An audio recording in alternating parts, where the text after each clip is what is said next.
Приветствую вас на своем геймерском канале, да ёлы-палы ты, блять.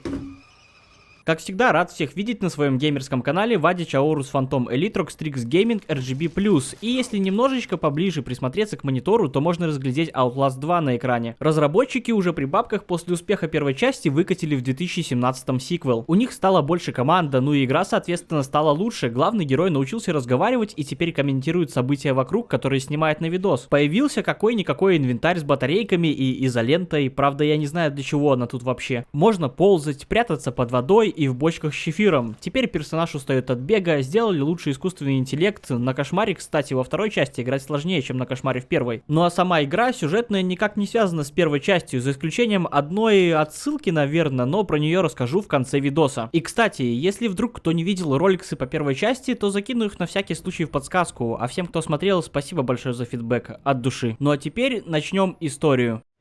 Сразу нам показывают черный экран с непонятными голосами. Это флешбеки во сне Блейка Лангермана, нашего главного героя. Как только Блейк проснулся, мы видим, что он вместе со своей женой Лин летят на вертолете. Из их диалога становится ясно, что Блейк разговаривал во сне о некой Джессике Грей из своего детства, но это пока что ни о чем не говорит. А направляются они в Аризону для того, чтобы снять репортаж о убитой в этом месте женщине. Видите ли, полиция замяла дело и написала, что она самоликвидировалась. Да и вы сами знаете, журналисты же не могут без приключений.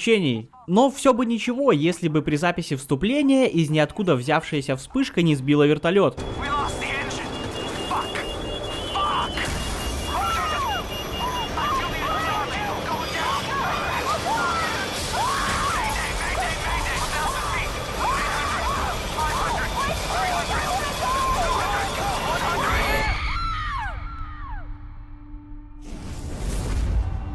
Вне последние два.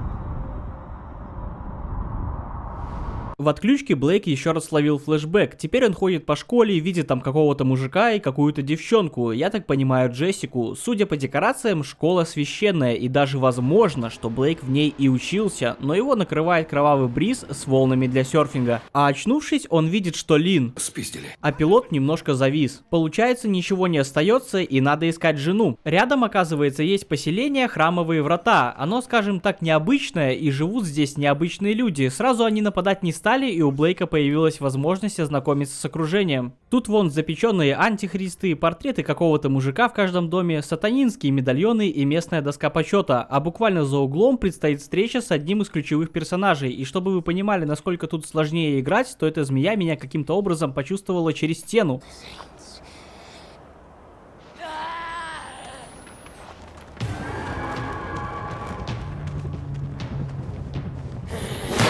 Это Марта, короче. Она местный палач тут и последователь культа Завет Нового Иезекииля. И если что, это не название клана Пылающего Легиона, а религиозный культ под руководством священника Салливана Нота. Он, кстати, и был на картинах в каждом доме. Посмотрите на свой правый карман, чтобы использовать батарейки. Игра. Если что, у меня в правом кармане изолента. Видимо, тот, кто писал подсказки, дальтоник. Стороны путает. Чуть дальше в сарае Блейк еще раз встречает Марту, и она утверждает, что это бог хочет его смерти. Я думаю, уже ясно, какой контингент людей тут обитает. И буквально по выходу из сарая Блейка встречают уже агрессивно настроенные болванчики. Их, кстати, можно подслушивать через камеру, тоже новая механика, чтоб знали, говорю. Пробегая через них, еще раз появляется, прошу прощения, проебал вспышку. Пробегая через них, еще раз появляется вспышка, которая сбила вертолет, и все болванчики сбились с толку. Я, кстати, примерно так же выгляжу, когда отбиваюсь от комаров в текстурах. За небольшой тропинкой находится местная церковь. Внутри как раз сидит Салливан и говорит по громкой связи, что эту женщину нам послал сам бог с небес. И Лин, которая пытается доказать, что это упал вертолет. Нам, конечно, не дают посмотреть, что там происходит у них, но судя по разговорам, в Салливана вошел бог. Благодаря силе Божьей он определил, что Лин беременна антихристом, и соответственно Блейка пытается убить, потому что он отец ребенка. Но тут срочно нужна святая инквизиция. Блуждая по церкви, Блейк увидел, как Лин выпрыгнула из окна и сразу рванул за ней. Естественно, надо сваливать, и по дороге у Лин сильно заболел живот, а Салливан объявляет, что нужно найти девчонку и убить антихриста в ее чреве. Как-то так прошло знакомство с первой кастой любителей запеченных антихристов, но есть еще и другая, еретики. Они как раз и вышли, ребята, ребятам навстречу. Эти чуваки выступают против культа нового Иезекииля и напротив верят, что Бог хочет этого ребенка, чтобы миру наступил конец. Ну нет, ну не надо мне монитор облизывать, ну пожалуйста. Вот этот любитель полизать что-нибудь является главой еретиков и зовут его Вэл. Но он вроде как мужчина, но смотря на него я что-то сомневаюсь. В итоге что? Еретики забрали Лин, а Блейка как отца оставили в живых. Ну, нужно еще раз искать свою жену. На горизонте была еще одна деревушка. Блейк опять словил флешку и ушел в трип по школе. Там он увидел записку Джессики на доске о том, что ей очень жаль что-то делать. И фотографию. Посередине Блейк, слева Джессика, а справа Лин, такая высокая вот, как громад вот. И еще Блейк прогулялся по школьному двору и резко проснулся от падения. Теперь становится ясно, что он на самом деле лунатит, потому что зашел он в школу в одном месте, а вышел в другом. И его подловил незнакомец по имени Итан. Это тот самый чел, чью дочь и прилетели искать наши бедные журналисты. Зовут девушку Анал И. Странноватое имя. Во-первых, слово Анал пишется с одной Н. Во-вторых, Салливан прижимался к ней, скорее всего, не поняв, что она просто представилась. Но это не важно. Тут прикол в том, что Анал И пыталась убежать от этих жестких ребят, а Блейк решил утешить Итана, сказав, что знает ее и с ней все хорошо. У Итана после такого немного поднялось настроение, и он разрешил у себя переночевать. Блейку снова снился тот же кошмар, что и вертушки, но в этот раз его разбудил разговор Итана с Мартой. Она пришла сюда, чтобы узнать, где Блейк, ведь его семя породило врага. Звучит как тост. Итан принял на себя удар, но не стал сдавать Блейка, за что ему огромный респект. Я понимаю. Грустно. Но нужно жить дальше, и Блейк направился мансить по кукурузным полям в надежде добраться до церкви. Там по дороге он снова словил флешку, только уже без видений, и естественно именно нужный мост будет разрушен, но ничего страшного, разработчики всегда в таких случаях делают запасной проход. Через скалы Блейк попал в местность, где и находилась нужная ему церковь, только лифт как обычно не работает, чем там занимаются эти лифтеры? Так вот где они. Алло, кто работать будет? Ладно, сам сделаю. Где-то в конце поселка стоит генератор, но недостаточно включить его, еще надо пробежать через Марту.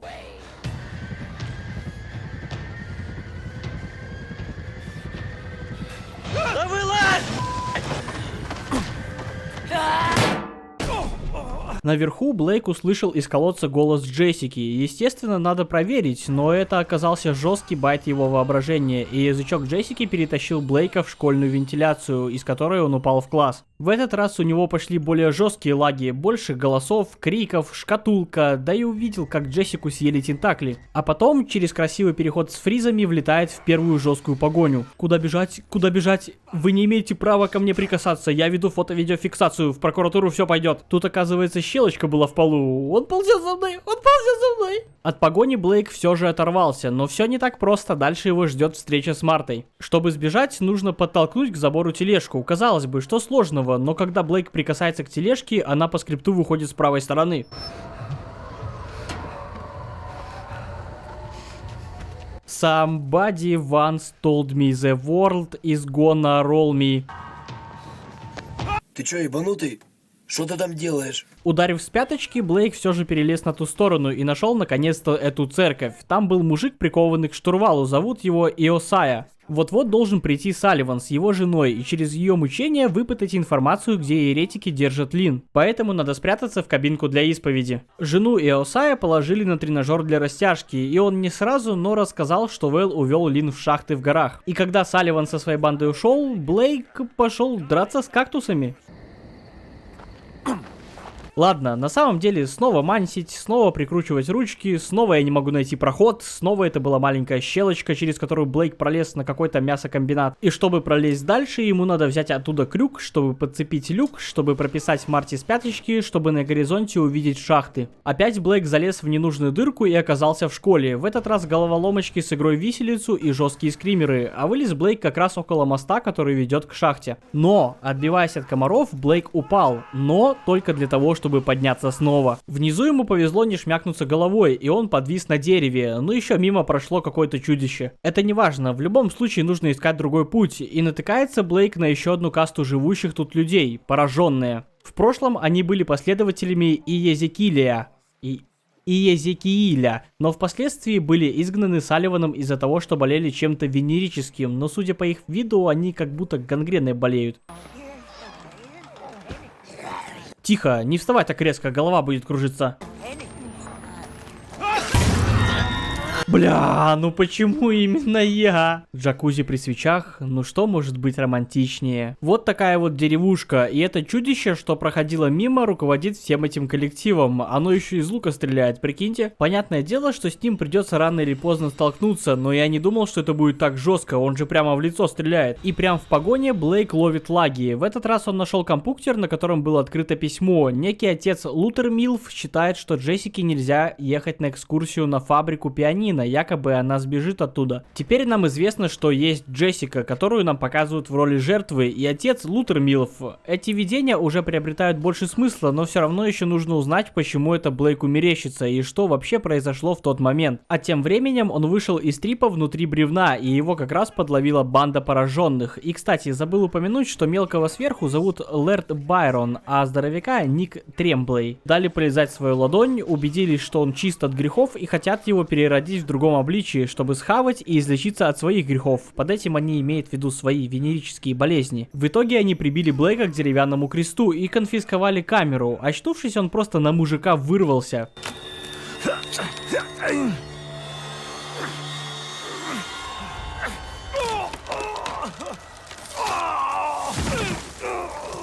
Первым делом нужно найти бинты и перемотать раны. Без этого Блейк не может взбираться на уступы, ему очень больно. И я прошу прощения, только сейчас понял, что в правом кармане была не изолента, а бинты, поскольку это единственный момент, где они вообще пригодились. Ну что ж, перебинтовались и... блять. Ну что ж, перебинтовались и теперь газуем за камерой. Она находится в лачуге Ника и Лерда, и опять через красивый переход Блейк оказался в школе. Тут уже все серьезно. Появился монстряк, который может убить, и облизывающий телефон. На самом деле напрягает. То ближе, то блюют, то пальцы полизать заставят. Ну, такое.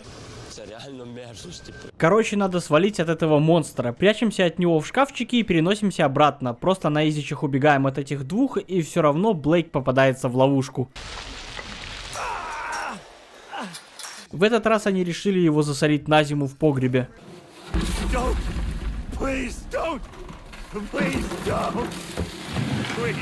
Блейк спокойно выбирается из погреба, и судя по тому, как глубоко его закопали, они, видимо, очень хотели, чтобы он выбрался. Теперь нужно найти веревку, чтобы спуститься к озеру и переплыть к шахтам. Добыть веревку можно довольно быстро, а вот со спуском были проблемы. Собственной персоной Ник и Лэрд решили по роуп-джампить без веревки.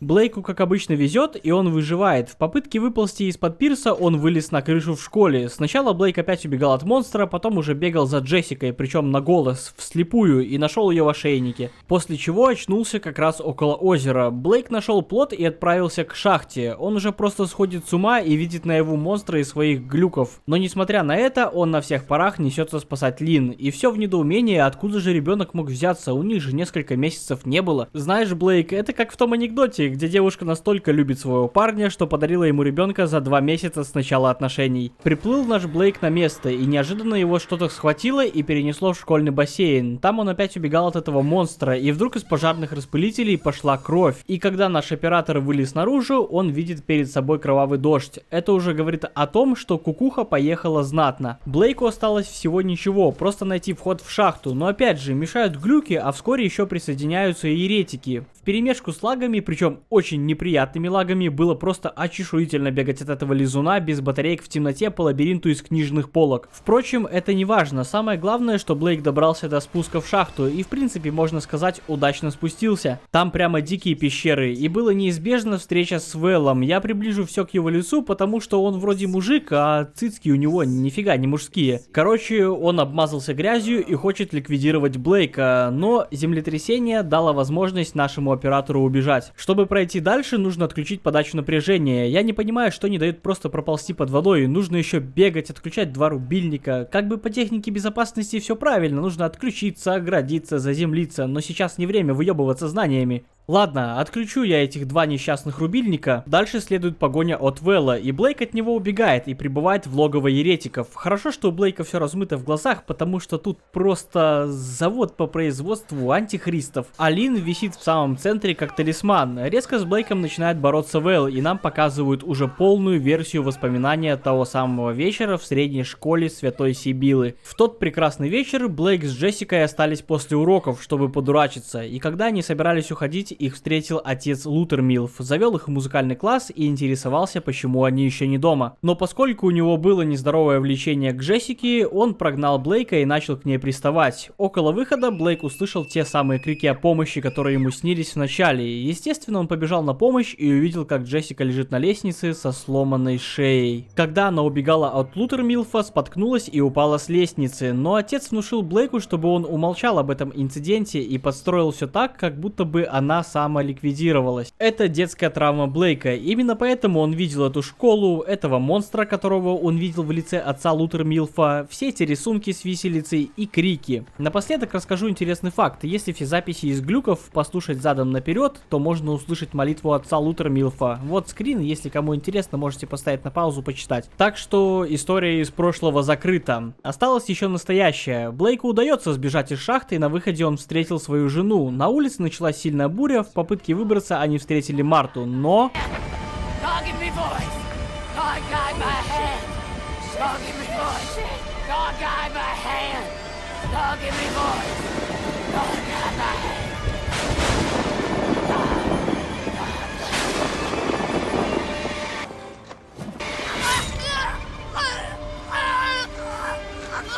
Сегодня Бог на их стороне. Они добрались до церкви, и у Лин начались роды. Это я тоже оставлю за кадром на всякий случай. Все вроде как выползло, но Лин... земля пухом. Но Блейк отключился, и проснувшись, он увидел перед собой Салливана. Тот, чтобы узнать ответы от Бога, решил тоже перекрыть себе кислород. А на улице апокалипсис. Блейка накрывает вспышка, и он видит свой последний флешбэк, где они с Джессикой читают молитву. Все, теперь, как и обещал, все поясню. Недавно наткнулся на комикс Outlast Murkoff Account, и прикол в том, что все происходящее было фейком. Вспышки исходили от вышки мерков, которые вызывали сильные галюны, то есть не было никакого ребенка, не было никаких родов. Так плюс ко всему, Блейк еще выжил, его забрали для дальнейшего исследования. Все это был просто эксперимент мерков, как эти вспышки повлияют на разум. Но что самое интересное, этой игрой никак не поясняется, есть только одна, если не ошибаюсь, записка, в которой только намек на то, что мерков к этому как-то причастны. И то, ее еще надо найти. В принципе, все. По поводу самой игры, мне не хватило только какого-нибудь запоминающегося персонажа по типу Эдди Глускина или Криса Уокера, а так все отлично. Ну что, буду уже с вами прощаться. Спасибо всем, кто смотрит и поддерживает. Мне правда очень приятно. Благодаря вам мой канал потиху растет. Так что преогромная вам благодарочка. Увидимся в следующем видосе.